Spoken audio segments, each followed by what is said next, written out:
வணக்கம். இப்ப நம்ம பார்க்க போற டாபிக் என்ன அப்படின்னா, சிஎஸ்ஆர் நெட் ஜூன் 2024ல ரியல் அனாலிசிஸ்ல கேட்டிருக்க கொஸ்டின் தான் பார்க்க போறோம்.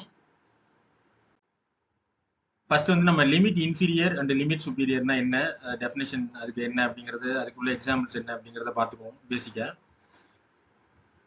இப்ப let sequence a n b sequence of real numbers we define limit infimum of a n அப்படிங்கிறது எப்படி டிஃபைன் பண்றோம் அப்படின்னா, supreme over n infimum of a n a n plus one a n plus two அப்படி எக்ஸெட்ரா.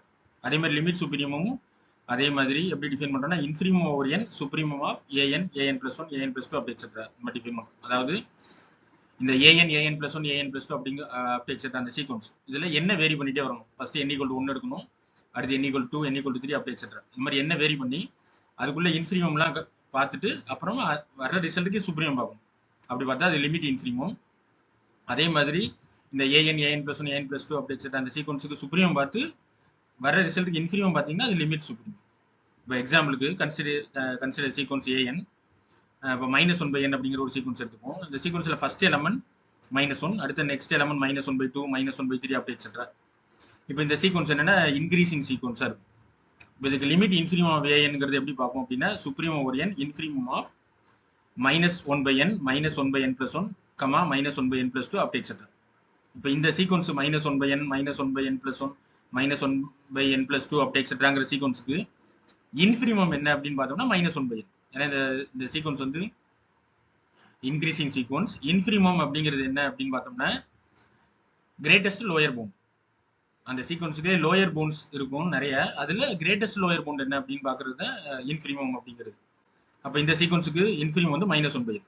இப்போ இந்த -1/nங்கிற சீக்வன்ஸுக்கு சுப்ரீமம் பாத்தீங்கன்னா அது 0. சுப்ரீமம்ங்கிறது லீஸ்ட் அப்பர் பவுண்ட். அப்பர் பவுண்ட்ஸ்க்குலாம் லீஸ்ட் வேல்யூ. இதே மாதிரி லிமிட் சுப்ரீமம் ஆஃப் ஏஎன் அப்படிங்கிறது எப்படி டிஃபைன் பண்ணோம்னா infimum over n supremum of -1/n -1/n + 1 -1/n + 2 அப்படி எக்ஸெட்ரா. இந்த சீக்வன்ஸுக்கு சுப்ரீமம் என்ன அப்படின்னா லீஸ்ட் அப்பர் பவுண்ட் என்னன்னா 0. அப்ப அந்த 0 0 0ங்கிற சீக்வன்ஸுக்கு இன்ஃபீரிமம் பாத்தீங்கன்னாலும் 0. இதே லிமிட் சுப்ரீமம் இன்ஃபீரிமத்தை வேற விதமாகவும் கால்குலேட் பண்ணலாம். எப்படி அப்படின்னா இந்த சீக்வன்ஸ் -1 -1/2 -1/3 அப்படி எக்ஸெட்ராங்கிற சீக்வன்ஸுக்கு இன்ஃபீரிமம் பார்த்தோம் அப்படின்னா -1. அந்த சீக்வன்ஸ்ல ஃபர்ஸ்ட் எலமெண்ட்டை மட்டும் ஒமிட் பண்ணிட்டு செகண்ட் எலமெண்ட்ல இருந்து எடுத்துக்கணும். அதாவது -1/2 -1/3 -1/4 அப்படி எக்ஸெட்ரா. அந்த சீக்வன்ஸுக்கு இன்ஃபீரிமம் பாத்தீங்கன்னா அதுக்கு -1/2.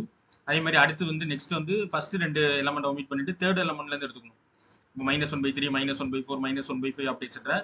அந்த சீக்வன்ஸுக்கு இன்ஃபீரிமம் பாத்தீங்கன்னா -1/3. இதே மாதிரி பார்த்துட்டே வரும்போது இந்த ரிசல்ட்ஸ் -1 -1/2 -1/3 அப்படி எக்ஸெட்ரா அந்த ரிசல்ட்டுக்கு லிமிட் இந்த சீக்வன்ஸுக்கு லிமிட் பாத்தீங்கன்னா 0. அதுதான் லிமிட் இன்ஃபீரிமம்ங்கிறது. இதே மாதிரி லிமிட் சுப்ரீமமும் கால்குலேட் பண்ணலாம்.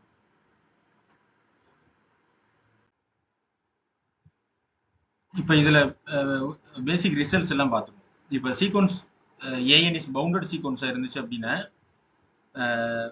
then limit infimum of an less than or equal to limit supremum of an இருக்கும். எப்பவுமே லிமிட் இன்ஃபீரிமம் ஆஃப் an விட லிமிட் சுப்ரீமம் ஆஃப் an லார்ஜரா இருக்கும். இது ஒரு ரிசல்ட். அடுத்தது சீக்வன்ஸ் an இஸ் கன்வர்ஜென்ட்டா இருந்துச்சுன்னா if and only if limit supremum of an equal to limit infimum of an. Sequence an convergent அப்படின்னா லிமிட் சுப்ரீமமும் லிமிட் இன்ஃபீரிமம் ஈக்குவலா இருக்கும். அதே மாதிரி limit supremum of an limit infimum an ஈக்குவலா இருந்தா சீக்வன்ஸ் கண்டிப்பா கன்வர்ஜென்ட்டா இருக்கும். இப்போ நமக்கு ஃபர்ஸ்ட் ஸ்டேட்மெண்ட்ல லிமிட் இன்ஃபீரிமமும் லிமிட் சுப்ரீமம் ஈக்குவல் கொடுத்துருக்காங்க. அப்போ கண்டிப்பா சீக்வன்ஸ் an இஸ் கன்வர்ஜென்ட். அதனால ஃபர்ஸ்ட் ஸ்டேட்மெண்ட் வந்து ட்ரூ ஸ்டேட்மெண்ட். அடுத்ததா இன்னொரு ரிசல்ட் என்ன அப்படின்னா முக்கியமான ரிசல்ட் இன்ஃபீரிமம் ஆஃப் an விட லிமிட் இன்ஃபீரிமம் ஆஃப் an லார்ஜரா இருக்கும். லிமிட் இன்ஃபீரிமம் ஆஃப் an விட லிமிட் சுப்ரீமம் ஆஃப் an ஈக்குவலா இருக்கும் இல்ல லார்ஜரா இருக்கும். அதே மாதிரி லிமிட் சுப்ரீமம் ஆஃப் an விட சுப்ரீமம் ஆஃப் an ஈக்குவலா இருக்கும் இல்ல லார்ஜரா இருக்கும். இந்த ஆர்டர் தான் இன்ஃபீரிமம் of an less than or equal to limit infimum of an less than or equal to limit supremum of an less than or equal to supremum of an. இப்போ நம்ம second ஸ்டேட்மெண்ட்ல இன்ஃபீரிமம் of ஏனும் limit சுப்ரீமமும் ஈக்குவல்னு கொடுத்துருக்காங்க. அப்ப இந்த இன்ஃபீரிமம் of ஏனையும் limit supremum of ஏனையும் எல்னு எடுத்துப்போம்.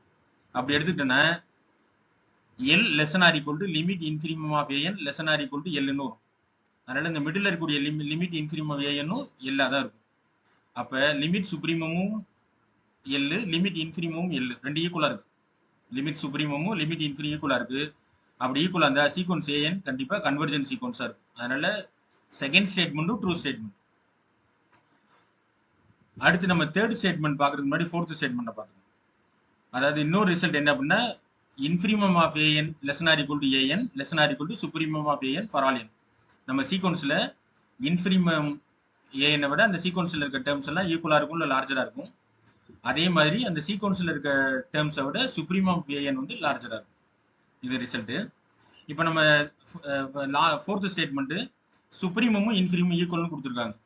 அப்ப supremum ஏன்னு எடுத்துப்போம், அதே மாதிரி இன்ஃபிரிமம் ஏன்னு எடுத்துப்போம். அப்படி ஏயா இருந்தா நம்ம a less or equal to a n less or equal to ஏன்னு வரும் அந்த ப்ரீவியஸ் ரிசல்ட் படி.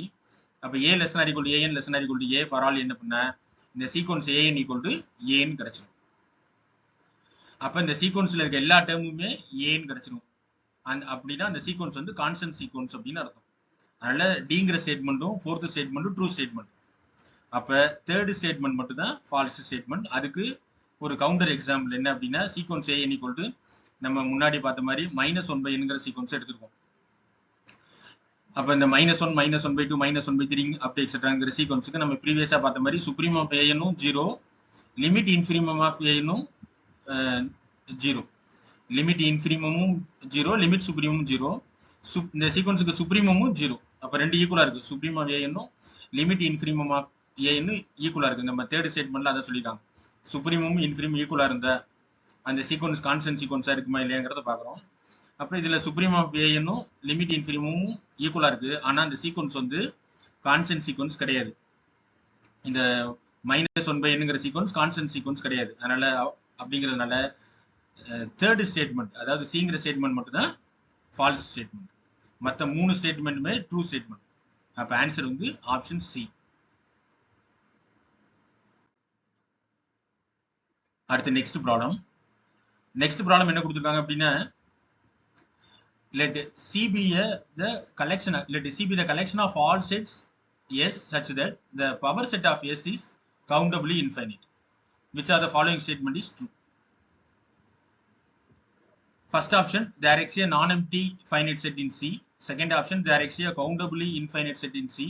Third option, there exists an uncountable set in C. Fourth option, C is empty. அதாவது சிங்கிற கலெக்ஷன் எப்படி எடுத்துக்கிறாங்க அப்படின்னா இங்க நம்ம கொடுத்துருக்க மாதிரி சிங்கிற கலெக்ஷன் எப்படி கொடுத்துருக்காங்க அப்படின்னா set of all S such that அதோட power set P of S எப்படி இருக்கணும் அப்படின்னா கவுண்டபிளி இன்ஃபைனைட் செட்டா இருக்கும். அந்த மாதிரி கலெக்ஷன் அதோட அந்த நம்ம ஒரு செட்டை கலெக்ட் பண்றோம் அப்படின்னா அதோட பவர் செட்டை பார்க்கணும், அது கவுண்டபிளி இன்ஃபைனைட்டா இருக்கணும். அந்த மாதிரி செட்ஸா கலெக்ட் பண்றோம் சில. இப்போ நம்ம ஒரு ஃபர்ஸ்ட் கேஸா வந்து எஸ் அப்படிங்கிற செட்டை எம்டி செட்டா எடுத்துப்போம். அப்போ மாடுலஸ் எஸ் ஈக்குவல் டு 0, அதாவது number of elements in S equal to 0. அப்ப எஸ்ங்கிறது எம்டி செட்டா இருந்தா பவர் செட்ல எவ்வளவு எலமெண்ட் இருக்கும் அப்படின்னு பார்த்தோம்னா 2/0. அப்போ ஒரு எலமெண்ட் இருக்கும். அந்த பவர் செட்ல ஒரே ஒரு எலமெண்ட் இருக்கு. நமக்கு என்ன வரும்னா countably infinite set P of S வந்து கவுண்டபிளி இன்ஃபைனைட்டா இருக்கும். அப்படின்னா தான் அந்த எஸ் நம்ம கலெக்ட் பண்ணுவோம். அதனால நம்ம எஸ்ங்கிற ஒரு எம்டி செட் கலெக்ட் பண்ணா அது சில அந்த சிங்கிற கலெக்ஷன்ல இருக்காது. இப்ப செகண்ட் ஆப்ஷன், சப்போஸ் எஸ் அப்படிங்கிற செட்டை ஃபைனைட் செட் எடுத்துப்போம். Finite set with n elements. அப்ப எஸ் அப்படிங்கிற செட்ல n எலமெண்ட்ஸ் இருக்குன்னு எடுத்துப்போம். அப்ப அந்த எஸ்ங்கிற செட்டுக்கு பவர் செட் இருக்கும்ல பி ஆஃப் எஸ், அதுல எவ்வளவு எலமெண்ட் இருக்குன்னா 2/n எலமெண்ட் இருக்கும். இந்த 2/nங்கிறது ஃபைனைட் எலமெண்ட். அப்ப நமக்கு பி ஆஃப் எஸ் வந்து கவுண்டபிள் இன்ஃபினிட்டா இருந்தா அந்த கலெக்ஷன் நம்ம எடுத்துக்கணும். அந்த மாதிரி எஸ் தான் கலெக்ட் பண்ண முடியும். அப்ப எஸ்ங்கிற அந்த ஃபைனைட் செட்டும் சிங்கிற அந்த கலெக்ஷன்ல இருக்காது. இப்ப தேர்ட் ஆப்ஷன்ல நம்ம தேர்டு கேஸ்ல எஸ் அப்படிங்கிறது ஒரு கவுண்டபிள் செட் எடுத்துப்போம். முத எம்டி செட் எடுத்தோம், அதுவும் அந்த சிங்கிற கலெக்ஷன் இல்லை. அடுத்தத ஒரு ஃபைனைட் செட் எடுத்தோம், அதுவும் அந்த சிங்கிற கலெக்ஷன் இல்லை. இப்ப எஸ் வந்து ஒரு கவுண்டபிள் செட் எடுத்துப்போம். அப்ப எஸ்ங்கிறது ஒரு கவுண்டபிள் செட் எடுத்துக்கிட்டீங்கன்னா மாடுலஸ் எஸ் அதுல எவ்வளவு நம்பர் ஆஃப் எலமெண்ட்ஸ் இருக்கும் அப்படின்னு சொன்னா அது வந்து அலஃப் நாட் அப்படின்னு சொல்லுவோம். இதான் நோட்டேஷன். இந்த கவுண்டபிள் செட்டோட cardinality of the countable set அப்படிங்கிறது அலஃப் நாட் அப்படின்னு டினோட் பண்ணுவோம். அந்த செட் அப்படி அந்த செட்டோட பவர் செட் இருக்குல்ல பி ஆஃப் எஸ், அதுல எவ்வளவு நம்பர் ஆஃப் எலமெண்ட்ஸ்னா 2/Alf0. இந்த 2/Alf0 அப்படிங்கிறது கண்டினியூம் அப்படின்னு சொல்லுவோம். இந்த கண்டினியூம் அப்படிங்கிறது என்னன்னா அன்கவுண்டபிள் செட்டோட cardinality of the uncountable set, அதை தான் கண்டினியூம் சொல்லுவோம். அப்ப நமக்கு இங்க பி ஆஃப் எஸ்ங்கிறது அன்கவுண்டபிள் செட்டா கிடைக்குது. அப்ப அந்த இந்த எஸ் அப்படிங்கிற இந்த கவுண்டபிள் செட்டும் அந்த சிங்கிற கலெக்ஷன்ல இருக்காது. சப்போஸ் எஸ் வந்து அன்கவுண்டபிள் செட்டா எடுத்துக்குவோம். அடுத்த கேஸ்ல எஸ் வந்து அன்கவுண்டபிள் செட். அன்கவுண்டபிள் செட் அப்படின்னா கார்டினாலிட்டி ஆஃப் அன்கவுண்டபிள் செட் வந்து கண்டினியூம் அப்படின்னு சொல்லுவோம். சி அந்த மாதிரி நோட்டேஷன் கண்டினியூம். அதுக்கு நீங்க அந்த அன்கவுண்டபிள் செட்டோட பவர் செட் அதுல எவ்வளவு நம்பர் ஆஃப் எலமெண்ட்ஸ் இருக்குன்னா 2 பவர் கண்டினியூம். அதுவும் 2 பவர் சிங்கிறதும் கண்டினியூம் தான். அதுவும் அன்கவுண்டபிள் செட்டோட கார்டினாலிட்டியை தான் குறிக்கும். அதனால அந்த எஸ்ங்கிற செட்டும் சிங்கிற கலெக்ஷன்ல வராது. அப்ப எம்டி செட்டும் வராது, ஃபைனைட் செட்ஸும் வராது, கவுண்டபிள் செட்டும் வராது, அன்கவுண்டபிள் செட்டும் வராது. அப்ப சிங்கிற அந்த கலெக்ஷன் வந்து எம்டி கலெக்ஷனா தான் இருக்கும். அதனால ஆப்ஷன் டி தான் இதுல இந்த கொஸ்டினை பொறுத்த வரைக்கும் கரெக்டான ஆப்ஷன். அடுத்த next question. If fn of x equal to x squared by square root of x squared plus 1 by n and f of x equal to limit n tends to infinity f of x, then 4 option கொடுத்துருக்காங்க. First option f of x equal to x for all x in R, second option f of x equal to modulus x for all x in R, third option f of x equal to 0 for all x in R, fourth option f of x does not exist for any x in R. இப்போ முதல்ல நம்ம f of xங்கிறது என்ன கொடுத்துருக்காங்க, limit n tends to infinity fn of x அதான் கொடுத்துருக்காங்க. இப்போ நம்ம அது வந்து அந்த f of x வந்து limit n tends to infinity இது என்ன கால்குலேட் பண்றோம்னா fn of x வந்து என்ன கொடுத்துருக்காங்கன்னா x squared by square root of x squared plus 1 by n.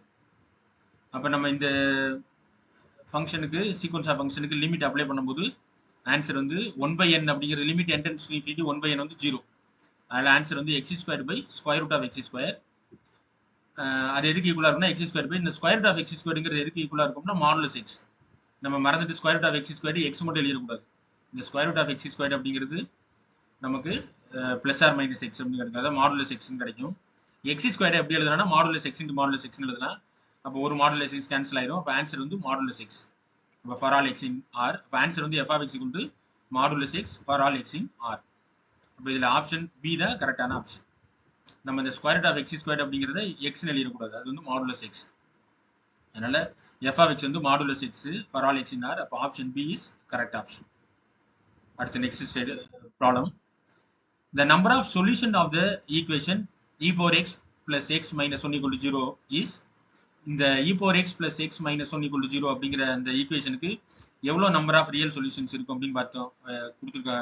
கேட்டிருக்காங்க அப்படின்னா ஃபர்ஸ்ட் ஆப்ஷன் 1 அப்படின்னு ஒரு சொல்யூஷன் இருக்குன்னு, second option 2, third option 3, fourth option infinite number of solution கொடுத்துருக்காங்க. இதை நம்ம கிராஃபிக்கலாவே இதை நம்ம சால்வ் பண்ணோம்னா ஈஸியாக சால்வ் பண்ணிடலாம். e power இந்த e power x plus x minus 1 அப்படின்னு ஈக்குவல் டு 0 கொடுத்துருக்காங்கல்ல, அதை வந்து ரீரைட் பண்ணி எப்படி எழுதுறாங்கன்னா e power x equal to 1 minus x எழுதலாம். இப்போ நம்ம இந்த கிராஃப் வரைஞ்சிருக்கிறது e power x ஓட கிராஃப். அடுத்து இந்த அடுத்தது இந்த 1 minus x-க்கு ஒரு கிராஃப் வரையும் போது ரெண்டு கர்வும் ஒரே ஒரு பாயிண்ட்ல மட்டும் தான் மீட் பண்ணுது. அப்ப இந்த ஈக்குவேஷனுக்கு யூனிக் சொல்யூஷன் தான் இருக்கும். அதனால இதை பொறுத்த வரைக்கும் நமக்கு ஆப்ஷன் ஏ தான் கரெக்ட் ஆப்ஷன். இதுல ஆப்ஷன் ஏ தான் correct. Option A is correct. ஒரே ஒரு சொல்யூஷன் வந்து நம்பர் ஆஃப் சொல்யூஷன் இஸ் 1. ஏன்னா இந்த ரெண்டு கருவுமே ஒரே ஒரு யூனிக் பாயிண்ட்ல தான் மீட் பண்ணுது, இன்டர்செக்ட் ஆகுது. அதனால இது ஈக்குவேஷனை பொறுத்த வரைக்கும் நம்பர் ஆஃப் சொல்யூஷன் என்ன அப்படின்னா 1. Option A is correct option. அடுத்த question. let sequence let s equal to the set of all x in q. ஒரு செட் s ன்னு ஒரு செட்டுகளை நம்ம வந்து கன்சிடர் பண்றோம். அதுல இருக்கிற எலிமெண்ட்ஸ்ல எப்படி இருக்குன்னா x in q 0 less than root 2 minus 1 into x less than root 2 plus 1. இந்த கண்டிஷனை சாட்டிஸ்ஃபை பண்ற x எல்லாம் கலெக்ட் பண்றோம். qங்கிறது set of all rational numbers. இந்த செட்டோட சுப்ரீமம் ஆஃப் s என்ன, சுப்ரீமம் ஆஃப் sங்கிறது லீஸ்ட் அப்பர் பவுண்ட் என்ன அப்படிங்கறத கால்குலேட் பண்ணணும். இந்த 4 ஆப்ஷன் கொடுத்துருக்காங்க. ரொம்ப சிம்பிளான கொஸ்டின் தான். அதாவது கொடுத்துருக்க கொஸ்டின் வந்து கண்டிஷன் என்ன அப்படின்னா 0 less than root 2 minus 1 x less than root 2 plus 1. இப்போ இந்த டேர்ம் root 2 minus 1ஆல எல்லா நம்ம root 2 minus 1 டிவைட் பண்ணோம் அப்படின்னா 0 less than x less than root 2 plus 1 by root 2 minus 1. இந்த root 2 minus 1ஆல டிவைட் பண்றோம். அப்ப என்ன ரிசல்ட்னா நம்ம எப்படி கால்குலேட் பண்ணா 0 less than x less than root 2 plus 1 by root 2 minus 1. இந்த root 2 minus 1க்கு இருக்கிறதுனால இங்க நம்ம root 2 plus 1னால மல்டிப்ளை பண்ணி root 2 plus 1னால டிவைட் பண்ணிக்கணும். அப்ப ஆன்சர் என்ன கிடைக்கும் அப்படின்னு பார்த்து இதை நம்ம சிம்பிளை பண்ணோம் அப்படின்னா நியூமரேட்டர்ல root 2 plus 1 ஹோல் ஸ்கொயர் கிடைக்கும். டினாமினேட்டர்ல a plus b into a minus b, அதில் a square minus b square formula apply பண்ணோன்னா √2 whole square minus 1 square, √2 square பண்ணா 2 மைனஸ் 1 1ன்னு கிடைச்சிருக்கும்.